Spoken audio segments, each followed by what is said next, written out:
ወደ አዲስ አንቀጽ ነው የገባነው። አነብላችሁና አጭር ጸሎት እናደርጋለን።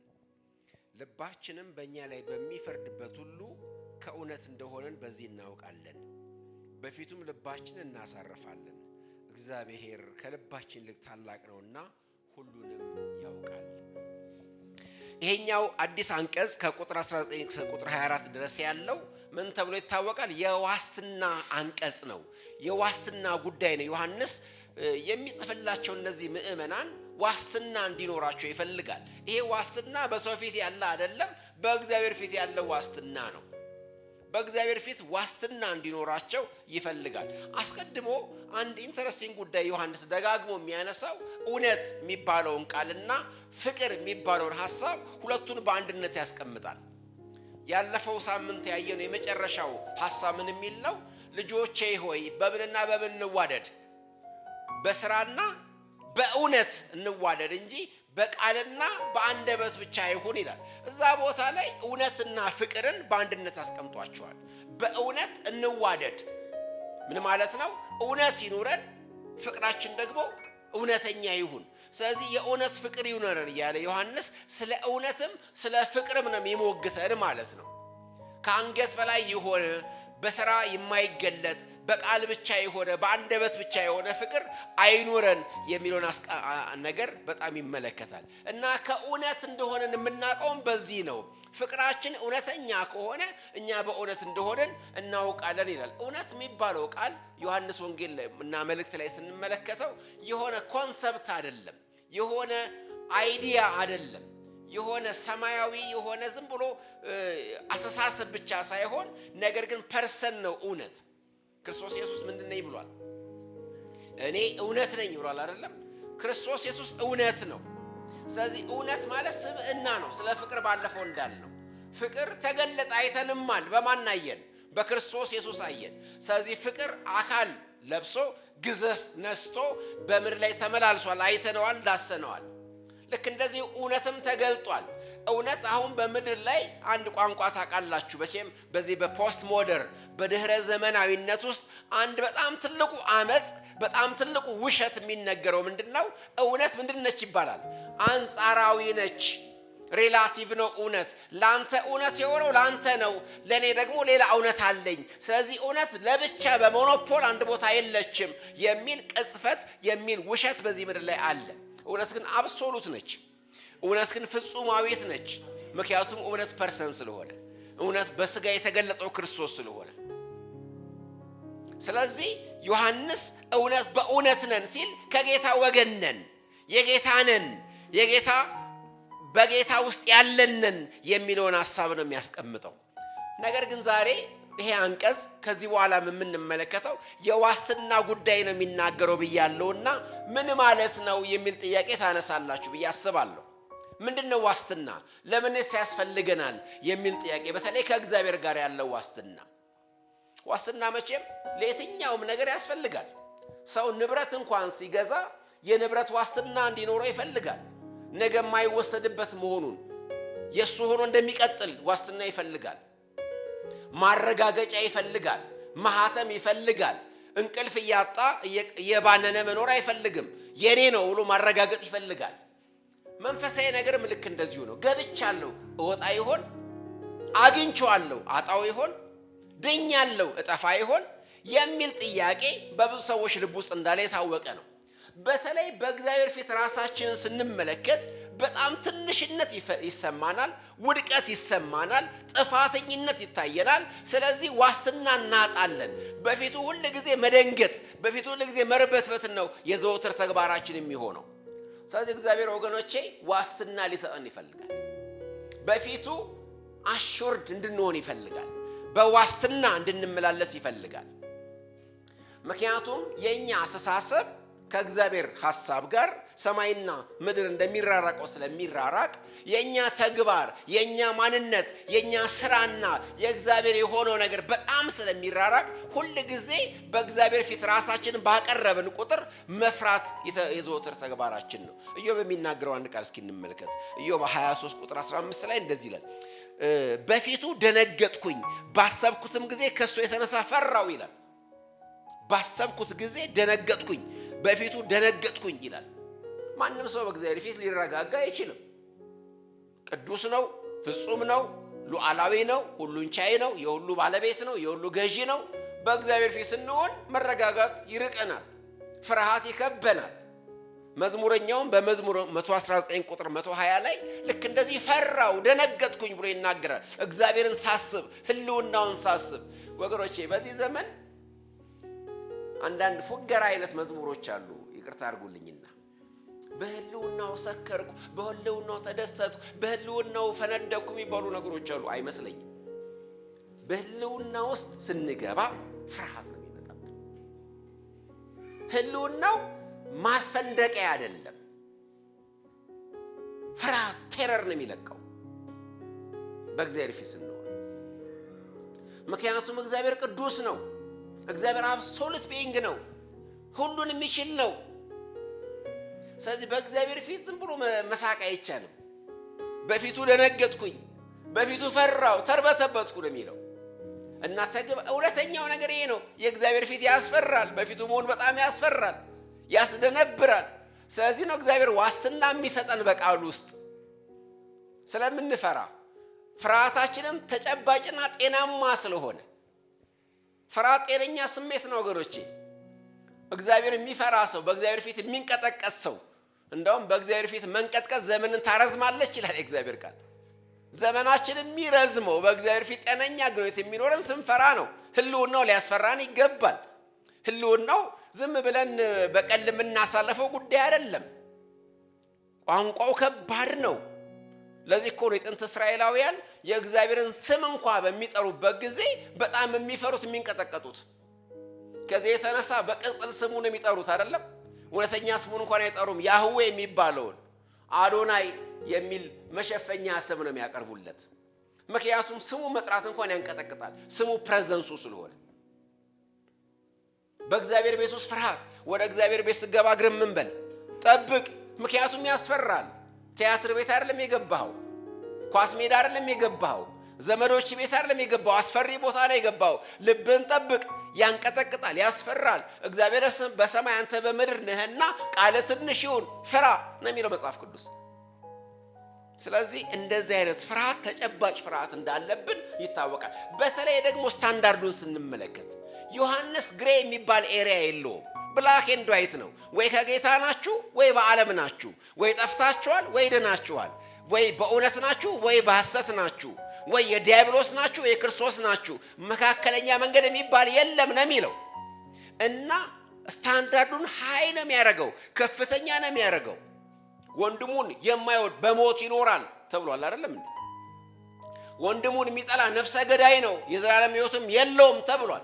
ስለዚህ እነዚህ ነገሮች ስናስብ እንፈራለን። የዕለት ተዕለት ተግባራችንን በውስጣችን ያለውን ነገር እያሰብን እነዚህን የእግዚአብሔር ስታንዳርዶች ከፍተኛ ደረጃ ያላቸውን የእግዚአብሔር መገለጦች ስናስብ መፍራታችን የሚጠበቅ ናቹራል የሆነ ሪስፖንስ እንደሆነ የታወቀ ነገር ነው እና እንፈራለን እና የሚሰማን ነገር ፍርሃት ነው። ለዚህ እኮ ነው መጽሐፍ ቅዱስ ስለ መንፈሳዊ ዋስትና የሚጽህ በእግዚአብሔር ፊት ስላለን ዋስትና አዲስ ኪዳን ላይ በተደጋጋሚ የጻፈው ከዚህ የተነሳ ነው። ባይ ዲፎልት በኔቸራችን እንደዚህ አይነቱን ዋስትና ስለማናገኘው ወገኖቼ እንኳን በእግዚአብሔር ፊት አይደለም። ብዙ ሰዎች በጓደኞቻቸው ፊት ኮንፊደንስ የላቸው። ብዙ ባለትዳሮች በትዳር አጋሮቻቸው ፊት ኮንፊደንስ የላቸው። ብዙ ተማሪዎች በአስተማሪዎቻቸው ፊት፣ ብዙ ሰራተኞች በአለቆቻቸው ፊት ኮንፊደንስ የላቸው። ብቃት የለንም የሚል ፍርሃት አላቸው። ሁላችን እንደዚህ ነን ብዬ አስባለሁ። ሁለተኛ ቆሮንቶስ 13:5 ላይ በሃይማኖት ብትኖሩ ራሳችሁን መርምሩ፣ ምናልባት ማንበቃ ማትበቁ ሆናችሁ ቢሰማችሁ እንኳን ክርስቶስ በእናንተ ውስጥ እንዳለ ስለ እናንተ አታውቁም። ምን ይላል አይደል? ምን እያለ ነው ማለት ነው? የማንበቃ መስሎ ይሰማናል ማለት ነው። ስለዚህ እኮ ነው የሚያደፋፍረን። ብቃታችን ከኛ አይደለም። ብቃታችን በስራችን አይደለም። ብቃታችን ራሱ ክርስቶስ ነው። በውስጣችን እሱ አለ። የማንበቃ መስሎ የሚሰማን ከሆነ ብሎ ያስቀምጣል የእግዚአብሔር ቃል። እንደዚህ አይነት ፍርሃት አለን ማለት ነው።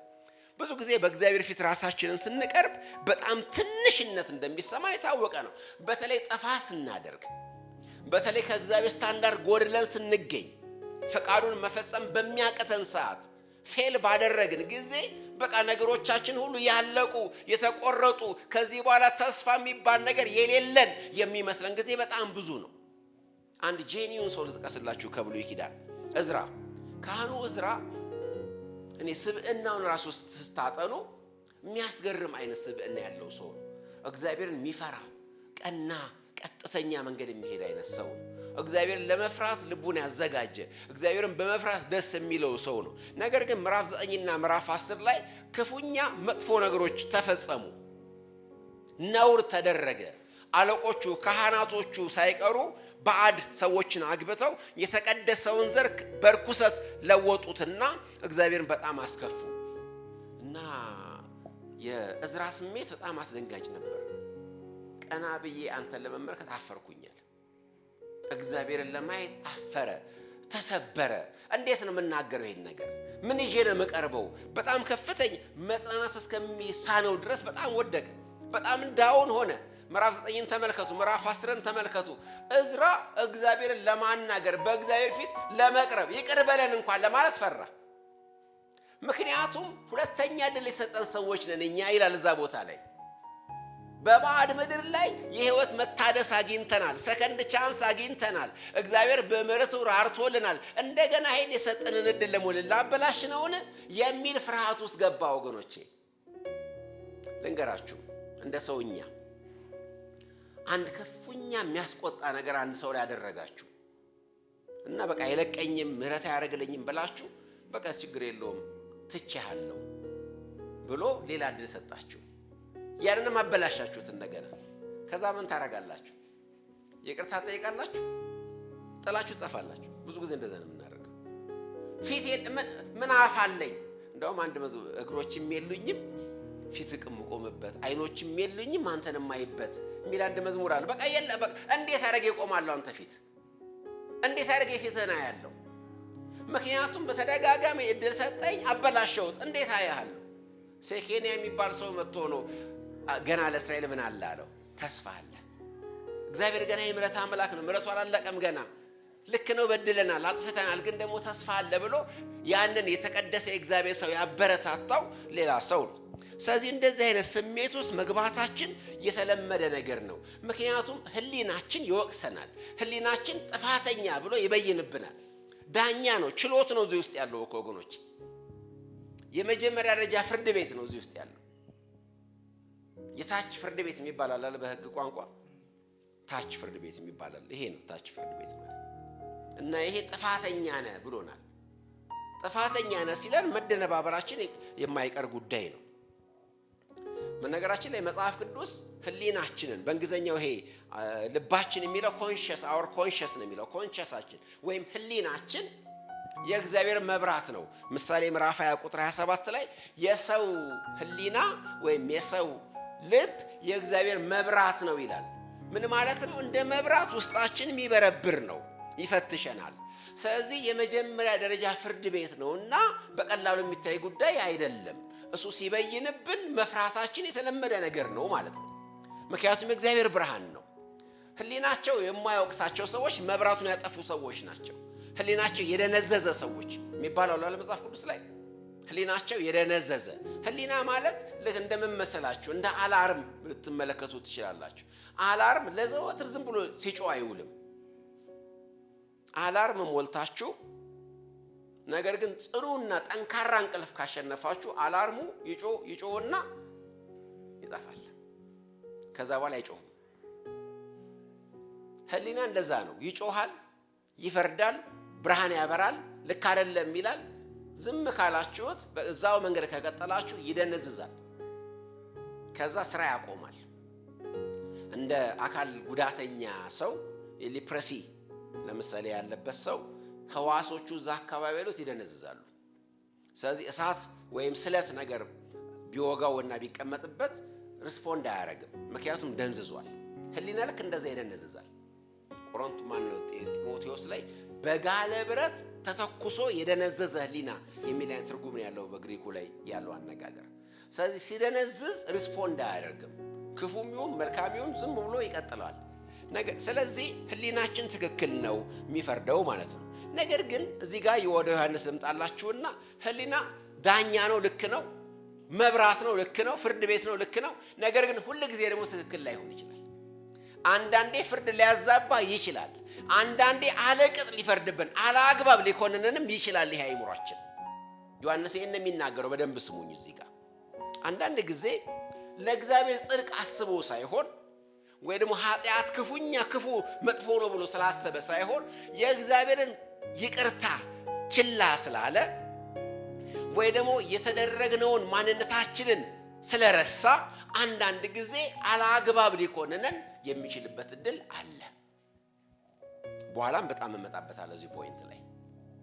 ነገር ግን ከዚህ ጋር ተቀራራቢ አንድ ቃል እናገርና ሁለተኛ ጴጥሮስ ምዕራፍ 1 ቁጥር 9 ላይ እንደዚህ ይላል፣ እንደዚህ አይነት ሰው እውር ነው፣ በቅርብ ያለውን ብቻ ያያል ይልና የቀደመው ኃጢአቱ መንጻቱን ረስቷል። ኃጢአቱ ይቅር እንደተባለለት እንኳን ረስቷል ይላል። እና አንዳንድ ጊዜ ህሊናችን ሾርት ሚሞሪ ኖረውና እግዚአብሔር ምሕረት እንዲያደርግልን ዘመን ይረሳና ምን ያደርጋል? በደለኛ እንደሆነ ራሳችን ሊነግረን ይችላል፣ ሊፈርድብን ሊኮንን ይችላል። በዛን ሰዓት ብቻውን አይደለም ህሊናችን፣ ከሳሽ አለ፣ የወደቀ የወንድሞች ከሳሽ የተባለ ዲያብሎስ። ስለዚህ ከሱ ጋር ህብረት ፈጥሮ ህሊናችን አላግባብ ሊኮንነን፣ አላግባብ ሊጫነን ይችላል። ከመጠን ያለፈ በደለኝነት፣ ከመጠን ያለፈ ኮንደሚኔሽን የሚሰማቸው ሰዎች አሉ።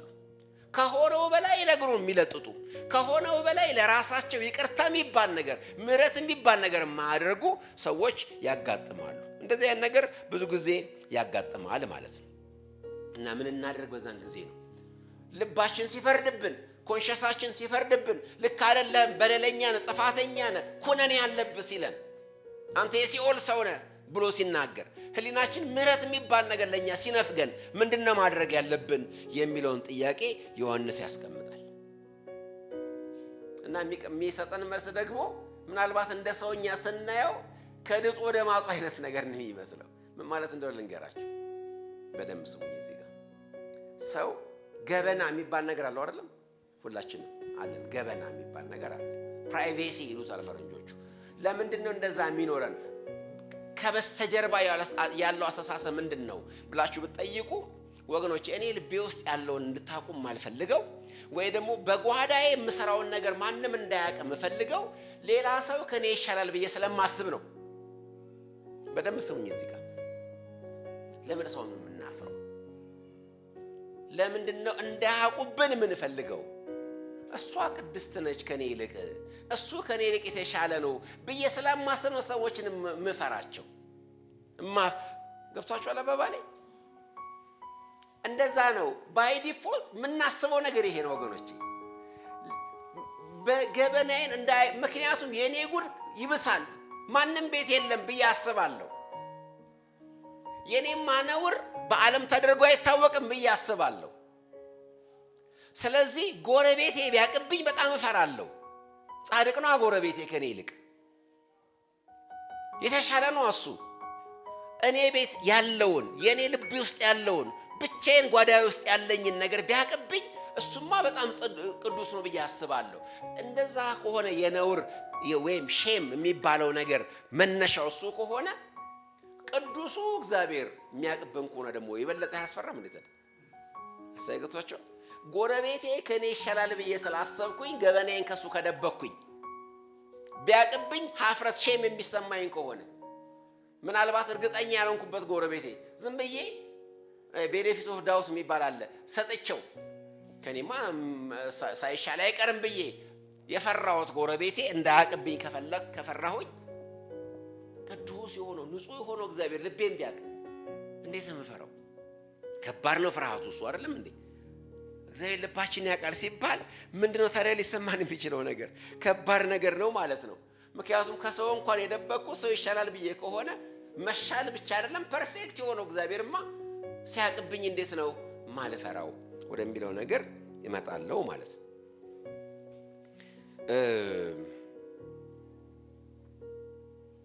አንደኛው እውነታ እዚህ ጋር